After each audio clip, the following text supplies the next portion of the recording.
Всем привет, дорогие горожане! В данное время находимся на улице Жарницкого, на отрезке от Пирогова до Рыдзинского. Опять же, проводим обзор дорожного ремонта, который, как мы видим, все не может закончиться. Сегодня 17 сентября 2019 года.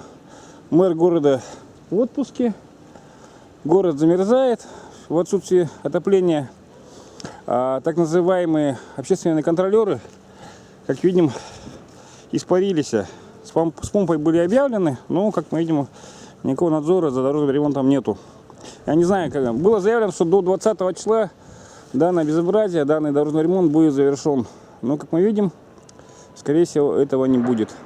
И дороги будут у нас или будут сделаны не по технологии в виде осадков, да, из-за осадков.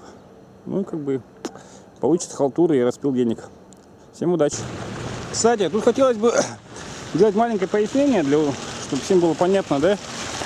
Такая ситуация, да, с дорожным ремонтом, который так сильно затянулся, произошел именно из-за того, что мэрия, возглавляемая Сарданой Аксентьевой, была очень нерасторопна в проведении торгов в начале работ дорожных, потому что по уму такие работы начинаются в мае-июне месяце, а не как в середине лета. Конечно, они не успели провести те или иные работы. Вот, например, вот в этом месте мы были буквально неделю назад, я вам ссылку под текстом покажу, что вот неделю назад такая ситуация была, то есть они, получается, работы не произвели ни на метр. То есть как была ситуация, такая же, в принципе, и осталась. У меня все пока.